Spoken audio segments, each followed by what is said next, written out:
ಎಲ್ಲರಿಗೂ ನಮಸ್ಕಾರ ಸ್ನೇಹಿತರೆ, ನಮ್ಮ ಚಾನಲ್ಗೆ ಸ್ವಾಗತ. ಇವತ್ತಿನ ಈ ವಿಡಿಯೋದಲ್ಲಿ 2026ನೇ ಇಸವಿಯಲ್ಲಿ ಬರುವಂತಹ ಆಗಸ್ಟ್ 9ನೇ ತಾರೀಕು ಆಚರಣೆ ಮಾಡುತ್ತಿರುವ ಕಾಮಿಕ ಏಕಾದಶಿ ಯಾವ ದಿನ ಬಂದಿದೆ, ಕಾಮಿಕ ಏಕಾದಶಿ ತಿಥಿಯು ಯಾವಾಗ ಪ್ರಾರಂಭವಾಗುತ್ತದೆ, ಯಾವಾಗ ಅಂತ್ಯವಾಗುತ್ತದೆ, ಪೂಜಾ ಶುಭ ಮುಹೂರ್ತಗಳು ಯಾವುವು ಹಾಗೂ ಪೂಜಾ ವಿಧಾನವೇಗೆ, ಈ ಏಕಾದಶಿಯ ದಿನದಂದು ಯಾವ ನಿಯಮಗಳನ್ನು ಅನುಸರಿಸಬೇಕು ಮತ್ತು ಕಾಮಿಕ ಏಕಾದಶಿಯ ಆಚರಣೆಯ ಬಗ್ಗೆ ಸಂಪೂರ್ಣ ಮಾಹಿತಿಯನ್ನು ಇವತ್ತಿನ ಈ ವಿಡಿಯೋ ಮೂಲಕ ತಿಳಿದುಕೊಳ್ಳೋಣ ಸ್ನೇಹಿತರೆ.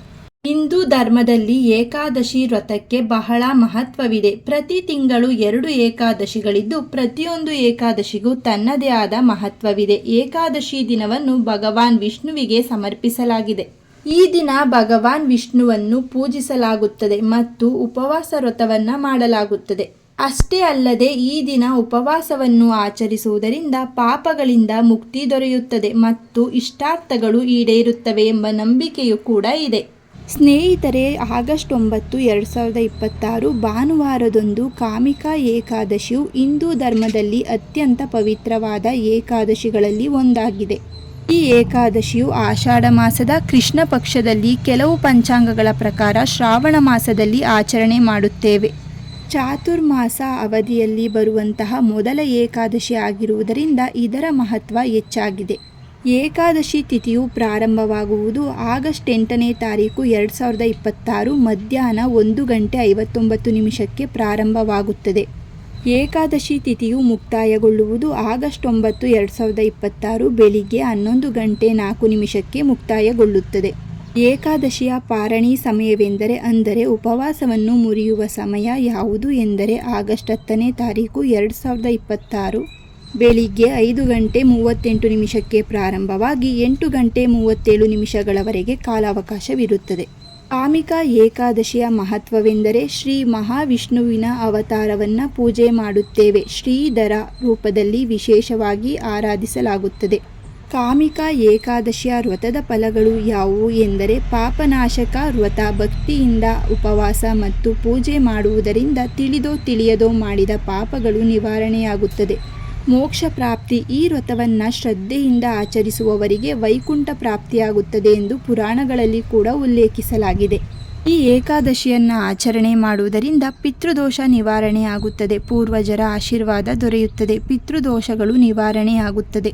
ಕಾಮಿಕ ಏಕಾದಶಿಯ ದಿನದಂದು ತುಳಸಿ ದಳಗಳಿಂದ ಪೂಜೆ ಮಾಡುವುದಕ್ಕೆ ವಿಶೇಷ ಮಹತ್ವವಿದೆ. ಪುರಾಣಗಳ ಪ್ರಕಾರ ಶ್ರೀ ಮಹಾವಿಷ್ಣು ಅವರಿಗೆ ಚಿನ್ನ ರತ್ನಗಳಿಗಿಂತ ತುಳಸಿ ಅರ್ಪಣೆ ಹೆಚ್ಚು ಪ್ರಿಯವಾಗುತ್ತದೆ.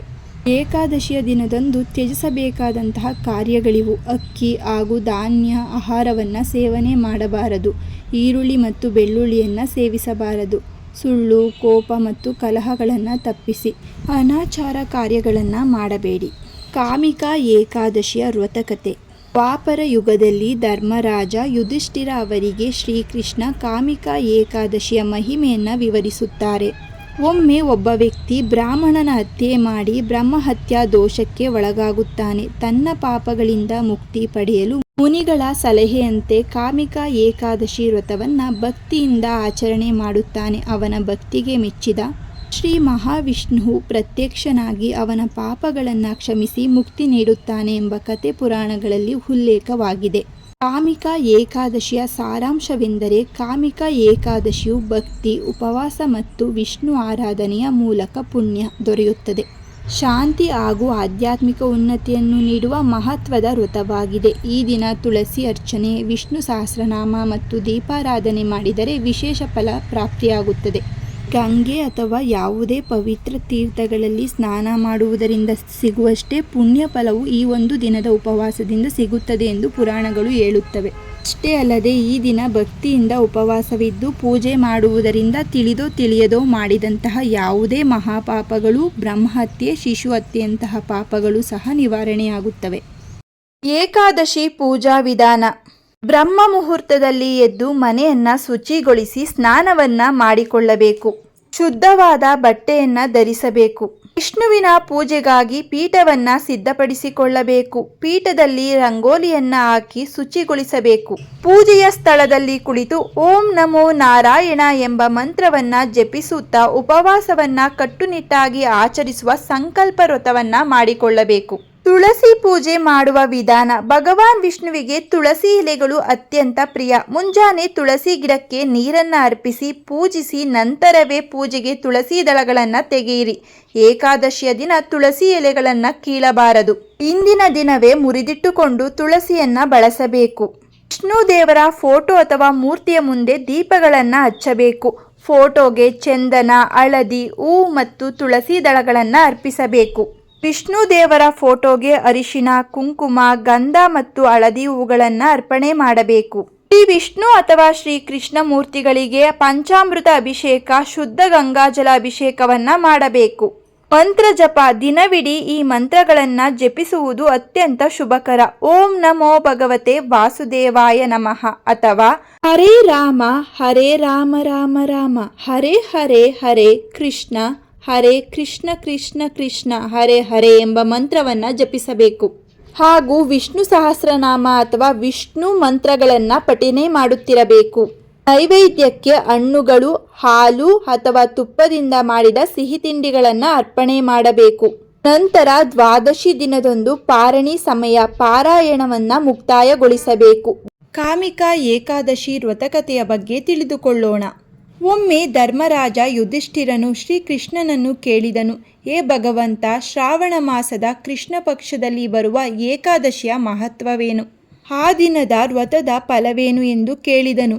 ಆಗ ಶ್ರೀಕೃಷ್ಣನು ಹೀಗೆ ಹೇಳಿದನು, ಯುಧಿಷ್ಠಿರ, ಶ್ರಾವಣ ಮಾಸದ ಕೃಷ್ಣ ಪಕ್ಷದ ಏಕಾದಶಿಯನ್ನು ಕಾಮಿಕಾ ಏಕಾದಶಿ ಎಂದು ಕರೆಯುತ್ತಾರೆ. ಈ ವ್ರತವನ್ನು ಭಕ್ತಿಯಿಂದ ಆಚರಿಸುವುದರಿಂದ ಎಲ್ಲ ಪಾಪಗಳು ನಾಶವಾಗುತ್ತವೆ ಮತ್ತು ಶ್ರೀಹರಿಯ ಅನುಗ್ರಹ ದೊರೆಯುತ್ತದೆ. ಕಾಮಿಕಾ ಏಕಾದಶಿಯ ಕತೆ. ಒಂದು ಊರಿನಲ್ಲಿ ಒಬ್ಬ ಧರ್ಮನಿಷ್ಠ ಬ್ರಾಹ್ಮಣನು ವಾಸಿಸುತ್ತಿದ್ದನು. ಒಂದು ದಿನ ಅವನಿಂದ ತಿಳಿಯದೆ ಒಂದು ತಪ್ಪು ಸಂಭವಿಸಿತು. ಒಬ್ಬ ವ್ಯಕ್ತಿಯ ಮರಣಕ್ಕೆ ಕಾರಣನಾದನು. ಇದರಿಂದ ಅವನು ತುಂಬ ದುಃಖಗೊಂಡು ತನ್ನ ಪಾಪದಿಂದ ಮುಕ್ತಿ ಪಡೆಯುವ ಮಾರ್ಗವನ್ನು ಹುಡುಕುತ್ತಿದ್ದನು. ಅವನು ಒಬ್ಬ ಋಷಿಯ ಬಳಿ ಹೋಗಿ ತನ್ನ ದುಃಖವನ್ನು ಹೇಳಿದನು. ಆಗ ಋಷಿಗಳು ಹೇಳಿದರು, ಶ್ರಾವಣ ಕೃಷ್ಣ ಪಕ್ಷದ ಕಾಮಿಕಾ ಏಕಾದಶಿ ವ್ರತವನ್ನು ಶ್ರದ್ಧೆಯಿಂದ ಆಚರಿಸು. ಶ್ರೀ ವಿಷ್ಣುವಿನ ಪೂಜೆ ಮಾಡಿ ಉಪವಾಸದಿಂದ ಭಕ್ತಿಯನ್ನು ತೋರಿಸು. ಈ ವ್ರತದ ಮಹಿಮೆಯಿಂದ ನಿನ್ನ ಪಾಪಗಳು ದೂರವಾಗುತ್ತವೆ ಎಂದು ಹೇಳಿದರು. ಬ್ರಾಹ್ಮಣನು ಋಷಿಗಳ ಮಾತಿನಂತೆ ಕಾಮಿಕಾ ಏಕಾದಶಿ ವ್ರತವನ್ನು ಆಚರಿಸಿದನು. ಶ್ರೀ ಮಹಾವಿಷ್ಣುವಿಗೆ ತುಳಸಿ ದಳವನ್ನು ಅರ್ಪಿಸಿ ಭಕ್ತಿಯಿಂದ ಪೂಜೆ ಮಾಡಿದನು. ಅವನ ಮನಸ್ಸು ಶುದ್ಧವಾಯಿತು ಮತ್ತು ಶ್ರೀಹರಿಯ ಕೃಪೆಯಿಂದ ಅವನ ಎಲ್ಲ ಪಾಪಗಳು ನಿವಾರಣೆಯಾದವು.